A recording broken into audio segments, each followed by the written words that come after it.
Pessoal, tô dando start aqui na gravação da web aula ao vivo de hoje. Deixa eu compartilhar com vocês as diretrizes do Senai Digital, tá?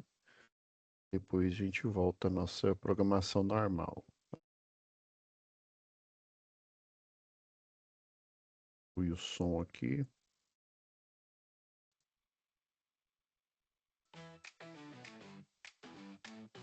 Como aproveitar melhor sua web aula via Teams? Participar de uma web aula é mais do que entrar na chamada, é estar presente, focado e respeitando o momento de aprender.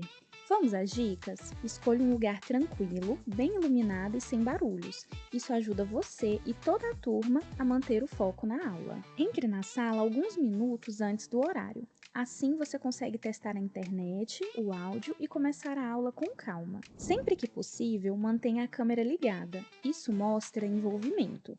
Mas lembre-se, esteja com roupa apropriada, em um local adequado e cuide do que aparece ao fundo. Você está em um ambiente de aprendizagem. Quer falar? Use o chat ou a função levantar a mão. Respeitar o tempo de fala do outro ajuda todo mundo a participar melhor. Evite distrações durante a aula. Feche outras abas, guarde o celular e foque no conteúdo.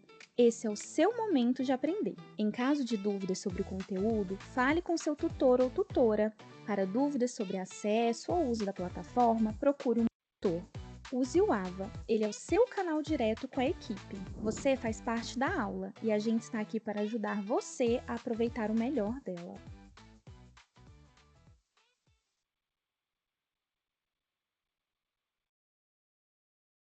Pessoal, deixa eu compartilhar a tela aqui. Na última aula eu tinha entrado um pouco antes no período de férias.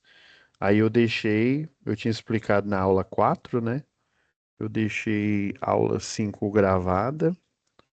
A aula 5 foi sobre, né, falando um pouco mais isso, sobre a infraestrutura aí de não, hidráulico, na verdade. Não, é pneumático, essa daqui. E daí hoje a gente vai fazer um exercício que ele tem a ver com a lógica E, que aí não necessariamente eu preciso usar essa válvula aqui de simultaneidade, tá? Tem uma outra forma de utilizar a lógica E, né? Relembrando lá da atividade um, a lógica E é se somente se os dois botões aqui, as duas válvulas, né, estiverem acionadas, é que o pistão vai ser acionado. Principalmente essa lógica E, ela é utilizada, né, em circuito pneumático ou circuito hidráulico com a finalidade de proteção, né? Proteção dos membros superiores, por exemplo, né? Você está ali na linha de produção, uma pequena linha ali de produção, e aí você faz o acionamento ali com a mão, né? E, e o motivo para você acionar com as duas mãos ao mesmo tempo, né? Que é para você mantê-la em segurança, né? Às vezes tem uma guilhotina ali, e aí você aciona, se você só acionar com um dos botões, né, você pode ficar com a outra livre e aí o acidente acontece, né? Então esse é o motivo para usar essa válvula de simultaneidade, né, com a lógica aí. Hoje a gente vai fazer um exercício, como é aula final aqui, para vocês verem como que essa lógica ela pode ser mudada aí. Eu peguei lá da. Não tem essa apostila aqui, fica aqui em biblioteca. Tem exercício de fixação, tá lá esse exercício. Eu já deixei ele aberto aqui para facilitar a nossa vida. É esse daqui, ó. É o exercício 3. A gente tinha feito até outros. Em vez da gente utilizar a válvula de simultaneidade, utiliza essa válvula. Agora eu esqueci foi o nome dela aqui ela tem essa esfera aqui, ó, justamente para quando, por exemplo, isso aqui é uma válvula solenoide, né? Aí a válvula solenoide, você pode ir por uma botoeira que está ligada com a válvula solenoide, né? E aí a lógica aí do elétrico, tá vendo que os dois estão normal aberto, né? Sempre para acionar um circuito, você usa o botão, né, com o normal aberto, né? Com os bordes do normal aberto, porque quando você fecha aqui, você aciona, né? Mas aí lá no acionamento de motor, a gente coloca o selo, né? Para manter esse acionamento aqui. E aqui o objetivo elétrico aqui, né? Simulando, acionando aqui a válvula solenoide, é que eu vou ter a continuidade do sinal se somente se eu apertar os dois botões aqui, é que vai ter a energização da válvula solenoide aí. Aí lembrando que eu posso fazer isso de forma manual lá no CLP. Deixa eu só fechar aqui, pessoal. Senão vai ficar zoando aqui toda hora. Rapidão aqui. Esqueci de.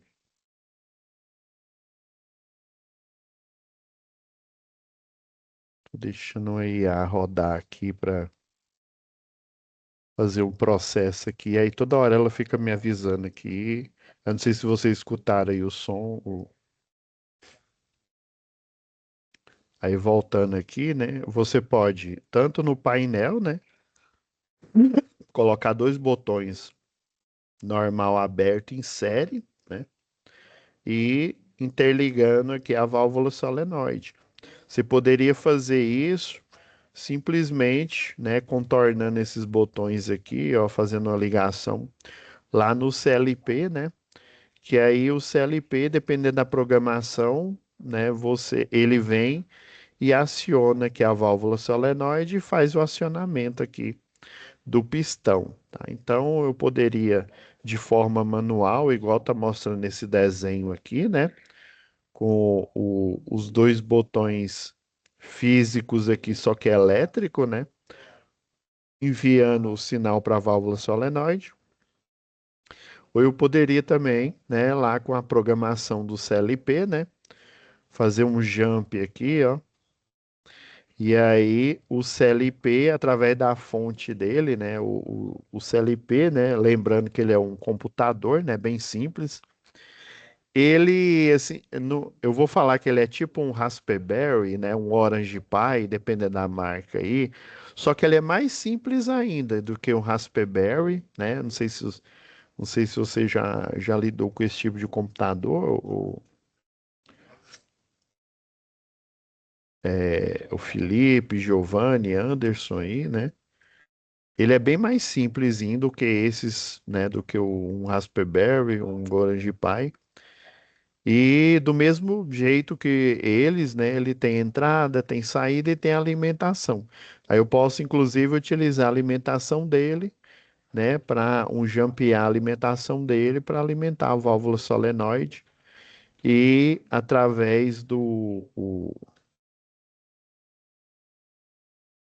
né, alimentar o comando, desculpa, né, a fonte dele não, alimentar o comando dele, né, que a saída ou analógica ou saída digital, né, para fazer o acionamento, né? A vantagem é que eu posso fazer uma programação, né, que tem a ladder, tem a Graph7, mas o pessoal quase não utiliza o Graph7, né?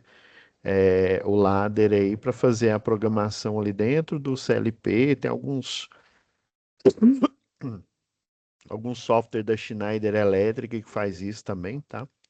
Então seria duas opções, né? O manual com o elétrico aqui, né? O botão e ou automático via CLP, tá? Se eu não me engano, essa aqui é a válvula estranguladora. Deixa eu abrir aqui um fluido sim pneumática,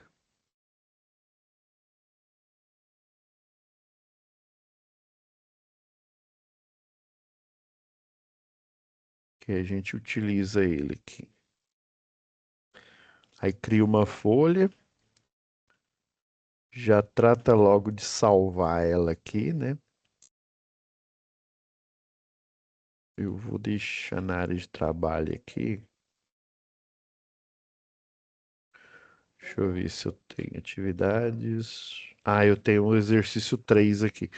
Então eu vou colocar ele em outro lugar, porque senão vai dar. Que eu já fiz para outra turma. Eu vou colocar na pasta de vocês aqui. Deixa eu só procurar aqui o servidor.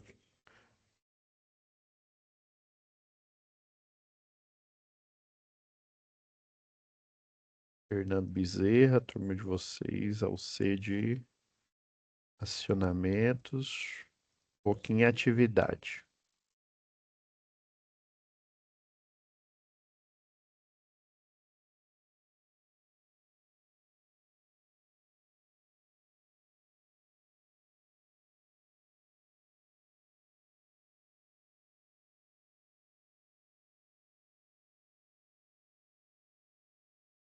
Aí salvo, que aí agora se não se der queda de energia, né, a gente consegue. Daí você faz aquela modificação aqui, ó. Deixa eu tirar esse menu flutuante aqui que ele atrapalha um pouco. Aí você vê aqui em visão geral, né, que ele abre aquela biblioteca geral. Vamos adequar aqui.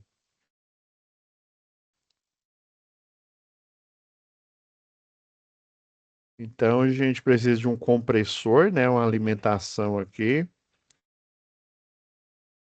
uma unidade de conservação aqui, né, que tem manômetro.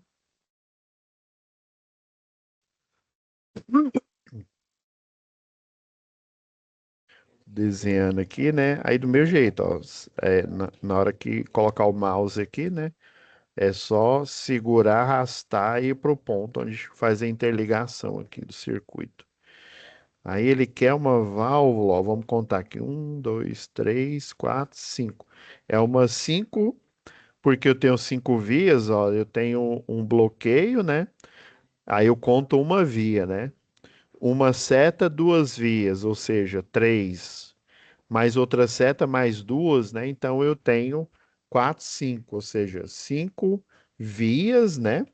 Que a gente identifica aqui.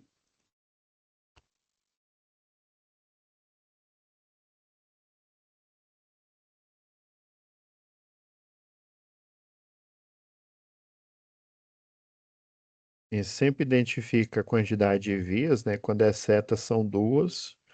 A gente conta como dois, ó, já tem quatro, cinco, né? Então é uma válvula 5 barra. Tem duas posições, né? O mais básico é a posição ligado e desligado, né? Então, 5 é uma válvula 5 barra duas vias, né? Essa é a nomenclatura. Lembrando que a vias é relacionada ao número da frente, né? O 5. E o 2 é relacionado à posição. Então, essa aqui é a primeira posição e a segunda posição aqui, né? Cada quadradinho representa uma posição, geralmente é ligado e desligado, tá? Aí, nesse caso aqui, né? E essa válvula aqui, acho que ela é estranguladora. Ah, não, é válvula reguladora de fluxo unidirecional, ou seja, o fluxo. Tá vendo essa esfera aqui, ó? Tem muita válvula aqui.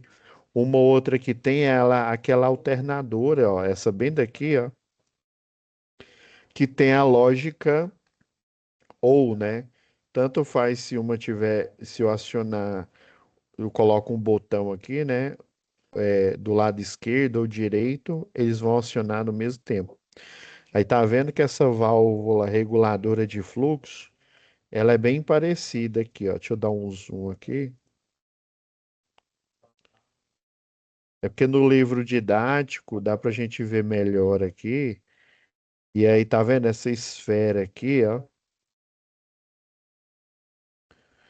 E tem a simbologia que geralmente é uma esfera e uma setinha aqui, ó. E aí, geralmente E aqui, quando tem a seta aqui, é um dispositivo de regulagem ou setagem, né? Você vai regular ou selecionar um estado.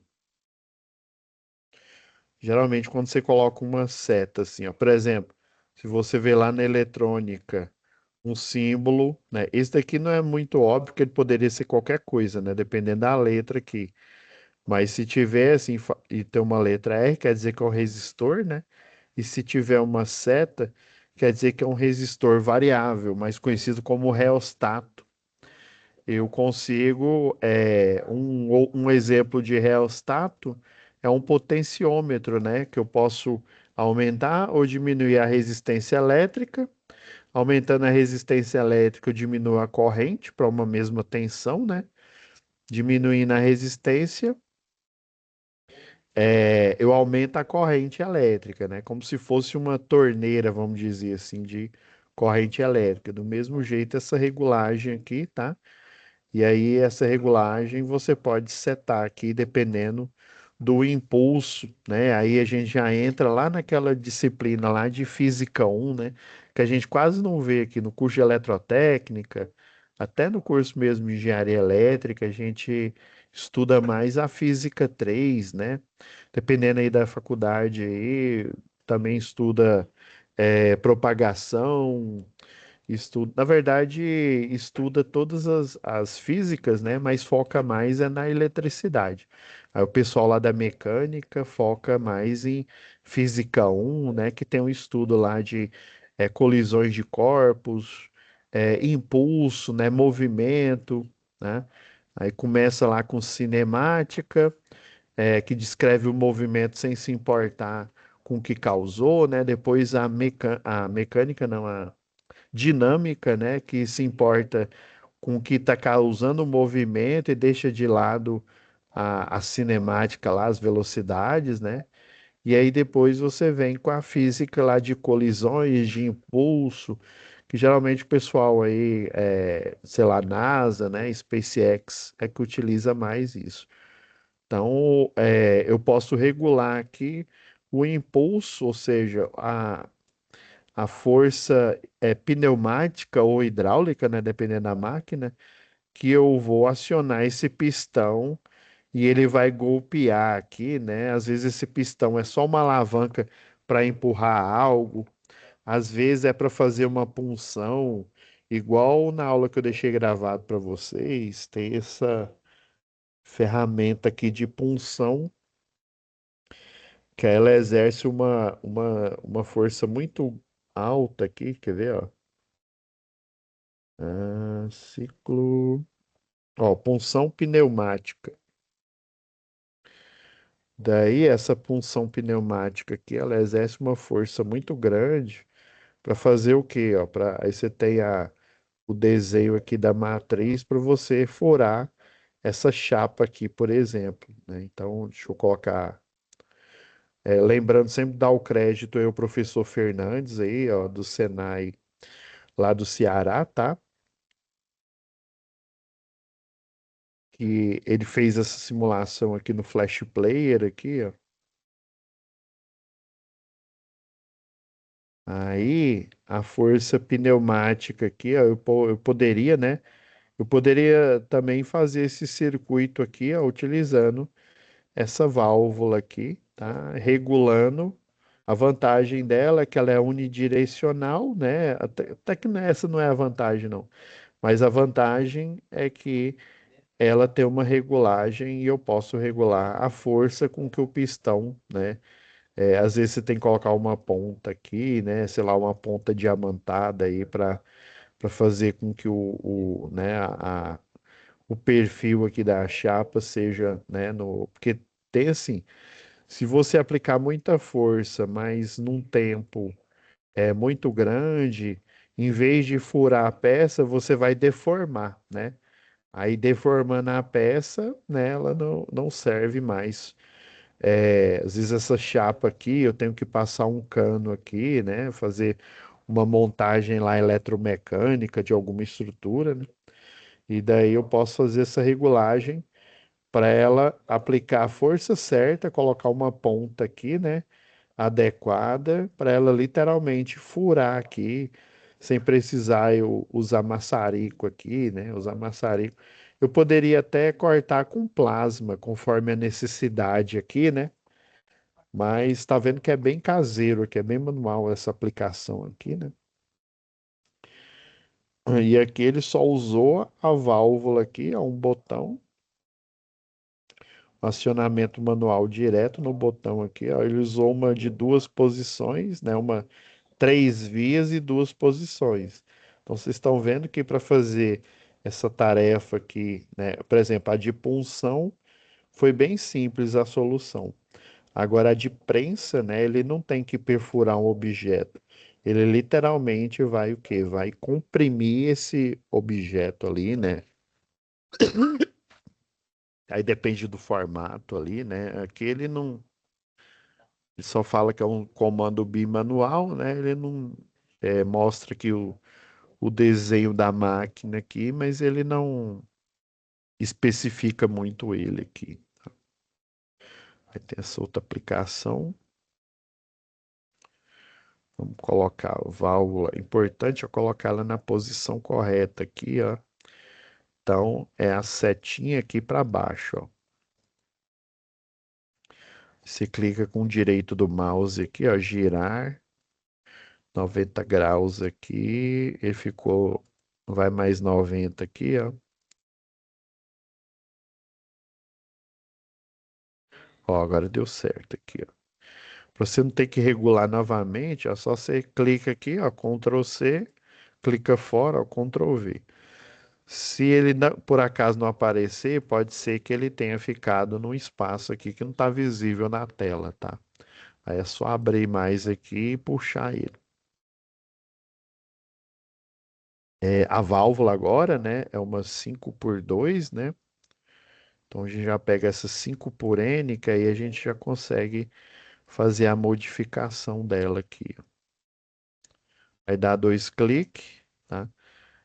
De um lado aqui, ó, acionamento manual. Inclusive, tem três, eu poderia, esqueci de falar aqui, ó, tem a válvula solenoide e na própria máquina aqui, ó, tem um acionamento. Ele, pelo desenho aqui, dá a entender, ó, que ele pode, né, caso, sei lá, perca a alimentação elétrica aqui, ele ainda pode fazer um acionamento manual aqui, direto na válvula aqui, ó, atuando direto aqui, ó. E tem esse que é o desenho da válvula solenoide, né? A, o recebimento do circuito pneumático, tá o mesmo desenho aqui, ok.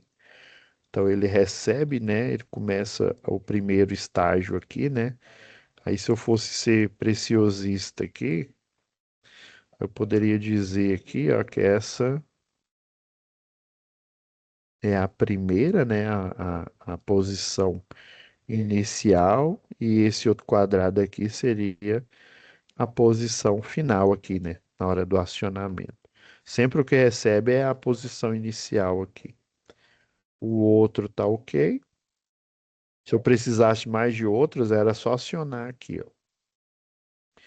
Tem que ter o retorno por mola, né? Porque senão a válvula solenoide ou o manual aciona aqui e ele não retorna, né? Depois que você tira o acionamento. Tem que ter.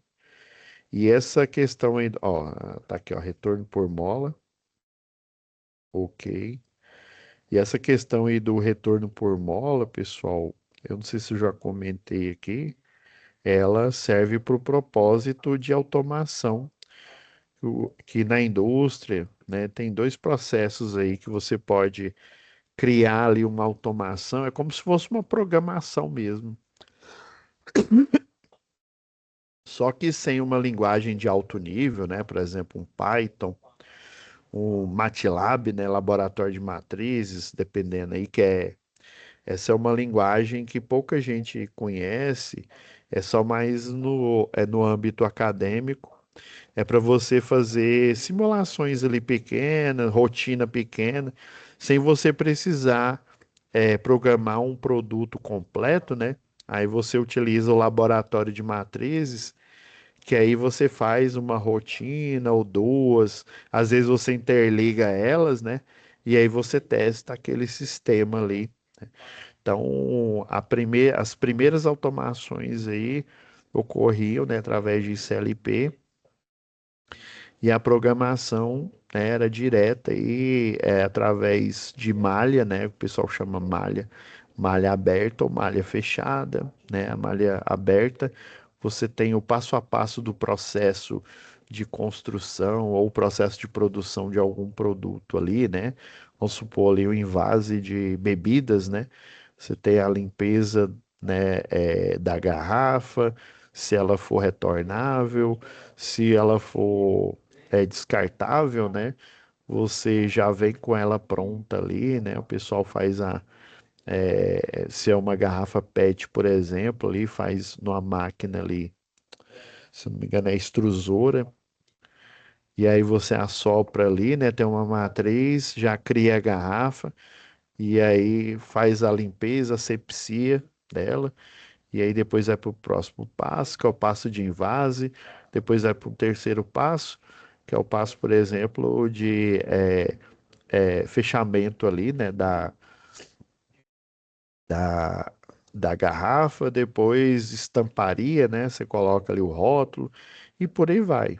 E cada um desses passos, se eles são bem programados, você chama de um processo aí de produção em malha aberta, né? Aí para essa malha aberta ela continuar rodando, né, em um fluxo contínuo, eu utilizo, por exemplo, acionamentos ali, né, e o retorno por mola é fundamental. Todo tipo de acionamento, seja ele hidráulico, pneumático, elétrico, né, para manter essa malha funcionando praticamente sem ter ou nenhum ou poucos funcionários ali auxiliando. Quando é uma tarefa mais complexa, né, você tem que ter um operador ou então alguém ali vigiando ali aquele processo. Se caso acontecer algum erro, ele vai lá e faz a correção ali, né? Tem a malha fechada também, mas basicamente na indústria a gente tem mais a malha fechada. Tem os processos todos bem projetados, né? Passo um, dois, três, quatro, né? Geralmente lá na engenharia de produção, engenharia da automação, né? Cada passo é um quadradinho aqui. Aí esse seria uma malha aberta, né? Que entra o insumo aqui e sai um produto no final. Só que esse produto, às vezes acontece um erro. Às vezes o bico lá da garrafa, o bico de invase, ele não vai certinho ali na garrafa, né? Na verdade, ele nem toca, ele vai próximo ali, enche. Às vezes o dosador ele coloca mais líquido ou mais pó, por exemplo, em café, né? Coloca mais grãos ali. Eles fazem um estudo ali de estatística, né? Que aí considera o desvio padrão, né? O desvio padrão com aquela curva lá normal lá de Gauss lá, né? E aí, se tiver muito desvio, ele tem que fazer uma correção. Aí, geralmente, entre um processo e o outro, você tem essa chamada de correção, né? Que ela vai gerar um feedback, né? Às vezes o processo precisa ser corrigido aqui atrás, ou às vezes ele precisa ser corrigido aqui na frente, né? Aí depende do tipo de processo. Por isso que eu estou falando assim de forma assim meio genérica, tá? Para a gente conseguir desenhar na nossa mente aqui esse processo produtivo aqui. E ele vai fazer essa correção, aí geralmente é um sensor, é um contador, sei lá, de grãos, é um contador de caixa, e por aí vai, né? Ele vai fazer várias verificações, ver se tem a quantidade de líquido certo, se está dentro do desvio padrão, ou seja, sei lá, num saco aí de 250 gramas aí de, sei lá, café, eu tenho um desvio padrão, né? 5% para mais ou 5% a menos. Ou seja, se a gente for fazer uma continha de padaria rapidão aqui, ó, 5 vai dar 0,05, tá?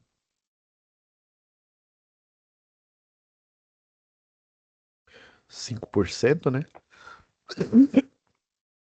Tirar a prova, ó, vezes 10 a menos um vezes 10, se eu aumentar o número, eu diminuo o expoente, ó, vezes 10 a menos um vezes 10 a menos 2, né? Então é dois zeros, né? É a mesma coisa que 5 dividido por 100, né? Ah, professor, tira a prova dos 9. Vamos tirar a prova dos 9 aqui, ó.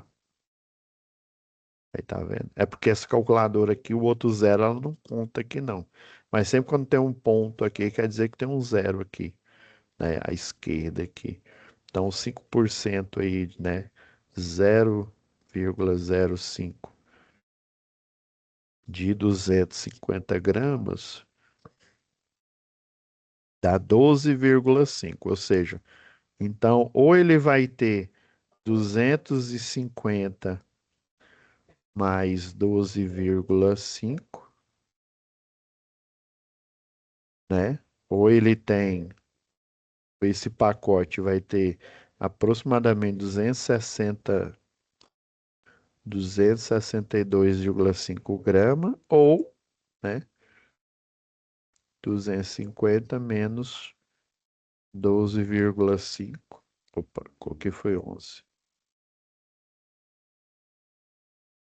Ou ele vai ter 237,5, aproximadamente. Daí tem sensores, tem balança, eles ficam verificando continuamente, né? Eu peguei só esse exemplo aqui, poderia ser um outro tipo de grão aí, né? O café é praticamente um pó, né? Poderia ser milho, né? Aqueles pacotinhos de milho, milho para pipoca, milho para canjica, né?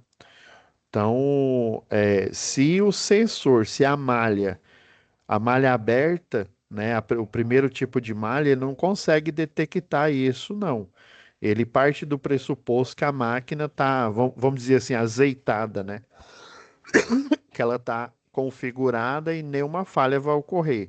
Só que isso é o ideal, né? No mundo real, pode estar suscetível a acontecer erros ali na produção, né? E por isso que os sensores ficam ali verificando. Inclusive, essa verificação aqui, eu coloquei 5% foi aleatório, viu? Pode ser um pouco mais ou um pouco menos aqui. Aí lembra, não tem aquele que sai até no Fantástico lá? A empresa é autuada por o seu pacote, sei lá, de 500 gramas de café. Ainda mais que o café já tem um bom tempo que ele tá bem caro, né? Tá quase preço de ouro. E ele teve mais caro ainda, né? Principalmente foi, se não me engano, acho que foi na época da pandemia aí. E aí, geralmente, eles pegam uma fração, uma parte do lote, né? E fazem análise dos laboratórios para ver se está dentro desse desvio padrão aqui. Se estiver muito abaixo, né? Aí verifica com papel higiênico. Não sei se vocês já repararam, papel higiênico mais barato, aí você vai ver que em vez de 30 metros, ele tem 20 metros, ou seja, tem 10 metros a menos ali, mas desde que fique especificado lá no rótulo, né? Às vezes quem faz a produção lá, olha, eu tenho que baratear esse, sei lá, um que é bem famoso aí, aquele papel neve, né?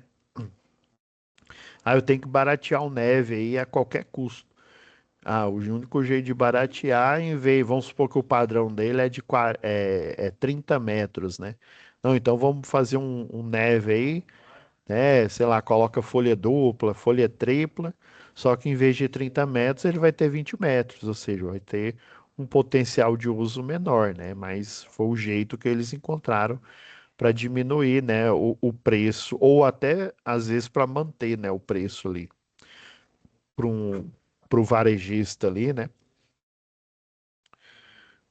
São aí esses sensores no universo aí da malha fechada, né, são necessários para dar o feedback e fazer a correção em tempo real. Aí às vezes ele detecta que tem um que está com se ele não tiver dentro desse padrão, aí um pistão ele vai e empurra, né, para um outro local que vai abrir novamente esse pacote e realimentar a máquina para fazer o invase novamente, né? E aí os que passam no teste, eles continuam, né, do, sei lá, do passo um para o passo 2 para o passo 3. E geralmente, cada um desses passos aqui da malha, né, eles têm um feedback ali, né, que ele vai, não necessariamente ele vai levar só a correção, por exemplo, né, o feedback, ou para o passo anterior ou para o subsequente. Às vezes ele, assim como um programa ali de computador, né, ele leva essa informação para um outro passo para fazer uma determinada correção. Mas é aquela questão, depende do que eu estou produzindo, né, do que se eu estou invasando, se é líquido, se é se é sólido, né, e por aí vai.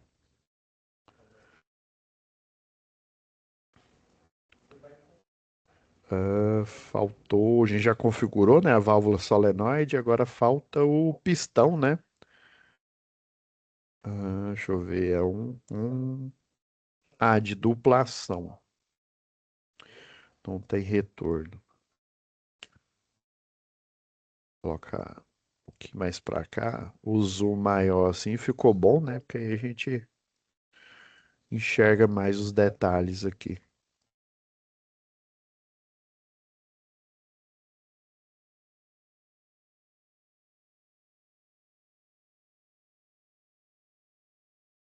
Tem interligação. Aí, ó, tem que tomar cuidado que aqui no meio.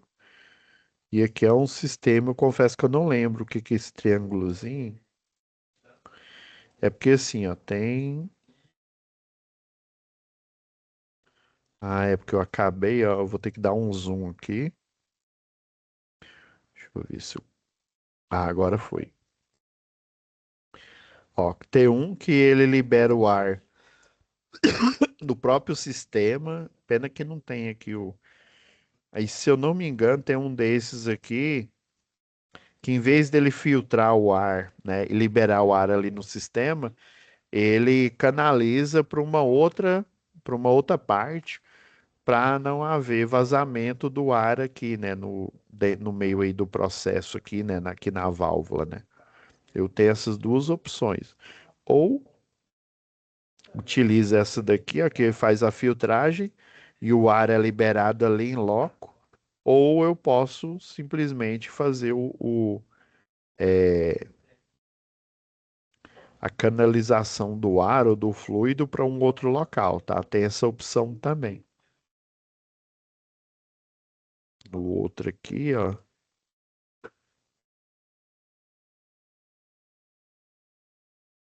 E esse bem aqui do meio é que é a interligação. Agora sim.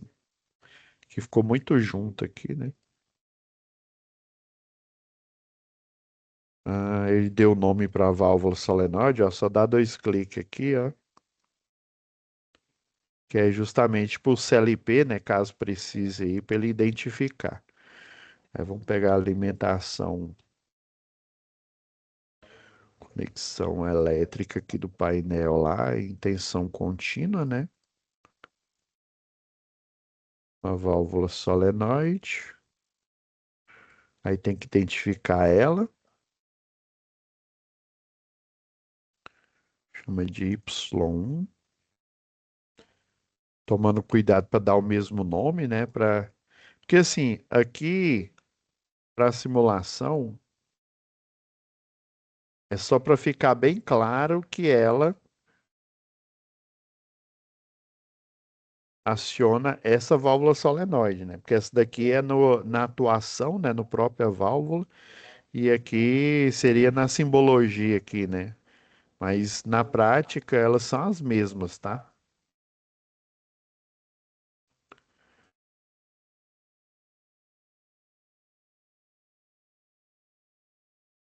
Chamou de S1.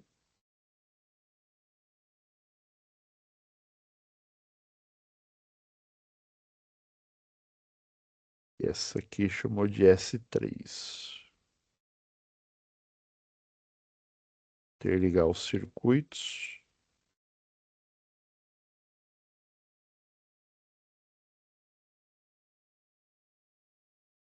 Salvar aqui. Eu acredito que esteja tudo ok. Pôr para rodar. Aí na hora que você põe para rodar, né? Tá vendo que na posição um, na posição inicial, ele já libera o ar, né?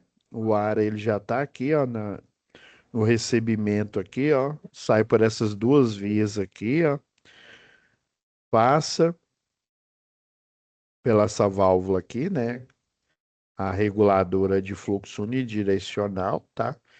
Então quer dizer, ó, que a pressão vem por aqui, ó. Era isso que eu tava com dúvida, que a pressão vem por aqui e dependendo da regulagem aqui, né? Ela eu vou ter que ter uma pressão manométrica aqui maior ou menor, tá? Aí depende do que eu regular aqui. Ela já vem, ó, já libera, unidirecional, já libera nesse sentido. E aqui, ó, dependendo da regulagem, ela só vai conseguir retornar caso essa pressão esteja ajustada aqui, ó. E, geralmente o pessoal ajusta na mesma pressão do circuito, ou pneumático ou hidráulico aí, né? Dependendo do que vai utilizar. É semelhante no circuito elétrico, né? No circuito elétrico, você usa o multímetro lá, o alicate amperímetro, né? Para ver se eu tô tendo a mesma corrente elétrica, né? Tanto em um cabo como o outro aqui, né? Aí você faz a verificação, utiliza o alicate, né? Porque ele é um transformador de medição, né? Ele é um TC. Aí vocês já repararam que no alicate amperímetro, ele tem um metal exposto bem na ponta do alicate? É justamente para ele fechar o circuito ali. Porque o que que ele vai fazer? O cabo aqui, né? Ele emana o que em volta dele, lembra lá da regra da mão direita? Ele emana quando ele está com potencial elétrico, né? Ele já emana um campo magnético. Se tem corrente, esse campo magnético ele fica mais forte ainda, tá? E aí, dependendo da direção, né? É, às vezes eu esqueço de falar isso. Às vezes muitos professores esquecem, né? Quando eu tenho um potencial elétrico, tem campo elétrico, né? Campo magnético, desculpa, né? Tem campo magnético aqui em volta. Mas aí, quando tem corrente elétrica, esse campo magnético ele fica mais forte, tá? E dependendo da direção da corrente, ele vai apontar, né? Vamos supor, o polo norte fica para um lado e o sul para o outro aqui. Quando é alternado, né? Esse norte e sul vai ficar alternando a taxa aí de 60 Hz, né? Que é 60 vezes em um único segundo ele alterna, né? Norte e sul, 60 vezes, né? Segundo 2 mais 60 vezes e assim por diante, né? A taxa lá de frequência lembra lá que o rotor lá da turbina, não sei se eu já comentei com você, acho que eu comentei lá em eletricidade, né? Aí ele tem que rodar nessa taxa aí, né? Que é a taxa da frequência da rede elétrica aí, né? Para fins de transmissão de energia, né? De potencial elétrico. E quando fecha o circuito, né? É corrente elétrica, que o pessoal chama de fluxo de potência. E aqui, ó, aí você vai ter que apertar o Shift do teclado aí, ó, porque senão você não consegue apertar os dois juntos, ó, tá? Aí você vem com o mouse aqui, mas aí no primeiro que você apertou aqui, ó, já fica com o Shift apertado aqui, ó. Que aí você simula como se você estivesse apertando os dois ao mesmo tempo, igual ele tá fazendo o desenho aqui, ó. Aí tá vendo que a válvula, né, o normal, né, a pressão já vem, passa pela unidirecional aqui e preenche essa cavidade aqui do pistão aqui, né? Mantendo ele recolhido. Aí na hora que eu faço o duplo acionamento, ele sai da posição um, vai para a posição 2, ó. E aí todo o ar, né? Ele é redirecionado, ó, para esse lado aqui, ó. Não é igual em outras situações, né, que o ar ele volta aqui, ó. Ele vai por ou pelo filtro aqui ele é liberado aqui em loco, né? Ou então ele vai por uma tubulação aqui, onde ele novamente é armazenado ou utilizado em outro processo aí. Geralmente no processo chama pilotagem. A pilotagem é basicamente você fazer um acionamento, em vez de utilizar mola, né, ou válvula solenoide ou manual, você utiliza a própria pressão do sistema aí, né, ou pressão pneumática ou então pressão hidráulica. Aí na hora que ele foi para a segunda posição aqui, ó, esse ar que estava preenchendo aqui, ele volta. Por quê? Porque ela mudou para a segunda posição, ó, e tá vendo que tá azul escuro, né? Eu tenho ar pressurizado. Ele foi pela segunda válvula aqui unidirecional, né? Preencheu a cavidade aqui e fez com que o ar que estava preenchendo o lado direito aqui, né, fosse expulso aqui pela válvula unidirecional, né, indo para o sistema. Aí ele vai alternando fazendo isso, ó. Aí se fosse, sei lá, vamos supor que fosse um batistaca aí, né, de uma empresa aí de, sei lá, ou mineração, ou então, né, o pessoal fazendo ali a compactação do solo, né, aí teria que colocar muita pressão, mas geralmente eles utilizam hidráulico, né, não é pneumático, não. Mas se fosse para perfurar uma rocha ali, alguma pedra, aí geralmente eles utilizam o pneumático ali, né, numa área pequena, né, que aí ele vai fazendo, eu esqueci o termo que o pessoal da mineração usa, né, vai fazendo ali o desgaste ali da pedra ali em volta ali, né, para ele poder quebrar, né, e às vezes colocar ali uma banana de dinamite, né, que aí eles têm que, quando o pessoal faz extração, né, eles furam vários poços, né, vamos supor, tem uma área aqui. Tem uma área grande aqui, ó. Aí eu preciso pegar, sei lá, o minério, alguma coisa que eu, né, ou silício mesmo ali, né? Eu preciso pegar essa parte aqui. Aí eles vão fazendo furo aqui, ó, vários furos numa profundidade específica aqui, ó. Aí depois coloca a dinamite aqui, tampa o buraco aqui, né? Porque se você explode e deixa aquele aberto, a energia cinética ela vai vazar pelos buracos aqui, aí né, tampa, né? Que aí a energia cinética vai ficar presa aqui dentro. E aí ele faz o quê? Faz a sedimentação da rocha aqui, né? E aí, dependendo da quantidade aqui, aí eles precisam de blocos, sei lá, de 40 centímetros, aí depende, né? Aí vai colocando. Aí, para fazer essa perfuração aqui, eles utilizam uma pneumática ali, ó. Vem com um braço gigante ali, ó. Ela vem e coloca ar pressurizado aqui e vai quebrando aqui, tá? Tem alguma dúvida, pessoal? Então, essa aqui seria uma outra forma aqui de você fazer a função E, né? Que foi lá da atividade um, né? Que aí, naquele exercício, né? Na solução, foi utilizar a válvula de simultaneidade aqui, né? Mas vocês já sabem que pode utilizar a válvula reguladora aqui, né? Para ter esse mesmo efeito aqui.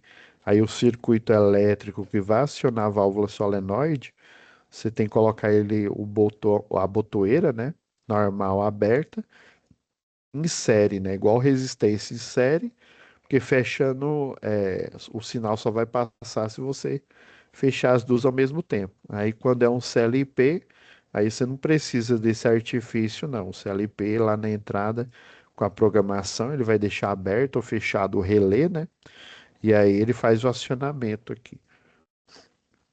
Alguma dúvida aí, pessoal? Rony, Arthur, beleza? Então, pessoal, eu não olhei ainda Eu corrigi algumas aqui, mas eu não olhei se tem correções faltando aqui. E eu sei que ainda tem uma aula. Próxima semana a gente já começa com a última UC do módulo específico 2, né, que é de projetos elétricos industriais. Mas eu tô vendo que vocês ainda têm uma aula aqui dia 1º de agosto, tá? Deixa eu ver, vai ser na próxima semana, tá? Mas não tem problema não, tá, pessoal? A gente já começa o conteúdo na próxima semana, o teórico, tá? De projeto industrial. Na verdade, projeto a gente já viu. Como assim, professor? Eu não tô lembrado, não. Tá lembrado? Projeto nós já vimos em projeto predial. O industrial é a mesma coisa. Ah, professor, então por que que tem essa disciplina? É porque no industrial tem algumas coisas a mais. Por exemplo, a carga, né? Ou seja, a potência, ela é numa escala maior, né?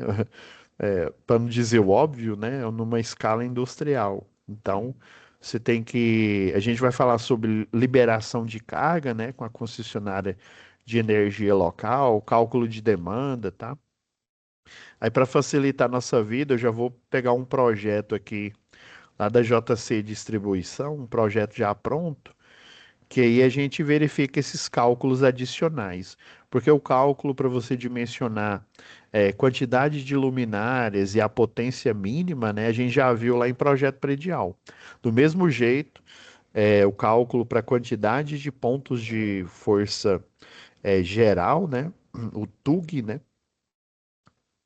nós já vimos, né? Que aí lembra que é a área, o perímetro, aí depois, né? Se for salas, né? É, você divide lá por 5,5, né?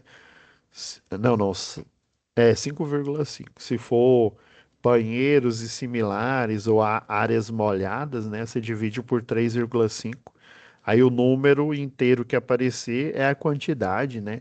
Aí tem também o critério lá, se for banheiros e similares aí, os três primeiros tem que ser 600 volt-ampere, né? A gente utiliza a potência aparente, né? Já que é circuito de tensão e corrente alternada. Então, na indústria é a mesma coisa. O de uso específico também, de uso específico é a mesma coisa. O que que a gente vai ver a mais em projeto industrial, né? O cálculo é o mesmo, né? Então a gente não precisa ver novamente, mas se tiver dúvida, pode perguntar. Professor, eu não entendi muito bem lá em projeto predial. A pessoa explicar mais aí, não tem problema nenhum, tá? Mas aí a gente já vê outras questões que é do universo do industrial, que é a liberação de carga, demanda, quais os transformadores, né, que estão disponíveis para você projetar uma subestação. Geralmente o pessoal gosta, por exemplo, se é uma carga de 500 kVA, vamos supor que a demanda deu 490. Aí você utiliza, por exemplo, dois de 200 e tem 225. Aí dá 500 aí. Aí tem um travo de 225. Professor, por que que eu não utiliza logo um de 500? Aí tem uma máxima na elétrica aí, né? Eletrotécnica, engenharia elétrica. Quem tem dois tem um. Quem tem um não tem nenhum, né? Se der ruim, por exemplo, se na sua casa falta energia, você consegue, né? Vamos dizer assim, o prejuízo ele pode ocorrer, mas ele não é tão grande. Agora, numa indústria que lida com milhões, com prazos, a cadeia logística também, né? Você atrasar um processo produtivo, você pode acarretar, né, atraso aí na cadeia logística, multas, né? Então tem que ser tudo redondo, redondinho, né? Tem que ter redundância também, né? É obrigatório o uso de grupo motor gerador, tá? Não só para a questão de, por exemplo, no horário lá o de ponta, né? Que a gente vai estudar na próxima UC, né? Tem um horário de ponta e o fora de ponta, em que o quilowatt-hora ele é mais caro, né? E quando na ponta, por exemplo, os circuitos, quando é de noite, por exemplo, né? Os circuitos, eles são mais solicitados no sistema elétrico de potência, tá? Então, e geralmente, o que o pessoal faz? Ele coloca nesse horário de ponta, para dar um alívio no sistema elétrico de potência, você intencionalmente liga o grupo motor gerador, né? Ele vai funcionar por um período de aproximadamente 3 horas ali, e depois você volta para o sistema elétrico de potência. Daí você tem que projetar um quadro que chama QTA, o quadro de transferência automática. Todo santo dia ele vai fazer isso, justamente para dar um alívio no sistema elétrico de potência, né? E também para economizar, tá? O quilowatt-hora, ele é variável, né? Não é igual o nosso, que é o quilowatt-hora é o mesmo. Você tem contratos de demanda, né? Ou seja, você não vai pagar o que você consome, igual a gente faz aí, né? No residencial. Você compra um pacote, né, de energia lá e você paga todo santo mês, independente se você utilizou ou não, tá? E por isso que é um contrato. Você finaliza o projeto, lavra um contrato com a concessionária de energia local. Então tem essas questões mais técnicas aí, né, e também jurídicas que a gente vai discutir nas próximas aulas aí na UC de projeto industrial. Já achei interessante, importante a gente já dar spoiler, né, do que a gente vai ver pela frente. Aí vai ser mais, questão mais é de gerenciamento mesmo, né? Tem uma pós aí que chama gerenciamento de projeto. É muito parecido, tá? Essa disciplina com a pós de gerenciamento de projeto aí, né? Você é, tem processos, né? Processos administrativos, processos, né? Que saem burocráticos, né? Que você tem que fazer cálculos, né? Tem que fazer a liberação de carga, né? Você faz o projeto e tem que ver se tem uma entrada em média tensão disponível no local onde você vai colocar a medição de energia, né? Se ela geralmente é 13,8, né? Porque às vezes, dependendo da empresa aí, na frente, onde você colocaria o quadro de distribuição, né? A subestação, por exemplo, você só tem circuitos de baixa tensão, tá? Aí você tem que pegar por uma outra via. Às vezes, atrás do quarteirão, você tem a média tensão ali, né? Aí, se não ficar viável, a própria concessionária ela vai fazer um mini projeto ali, né? E vai fazer aquela extensão de rede até chegar lá no ponto da empresa, né? Para ela poder atender, né? Porque eu não consigo ligar a subestação, eu até consigo, tá? Mas aí ela não tem uma eficiência energética adequada. Daí ela vai ter que fazer uma extensão de rede, ou seja, puxar um circuito de média tensão para o local onde se pretende colocar a entrada da subestação, tá? Então é isso, pessoal.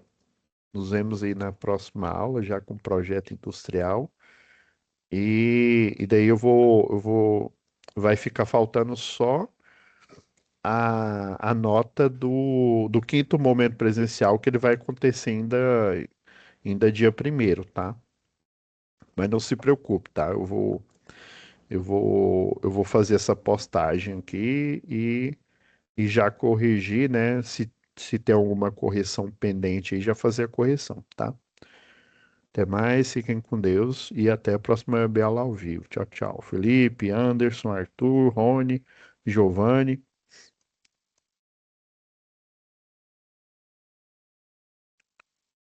Até mais, galera.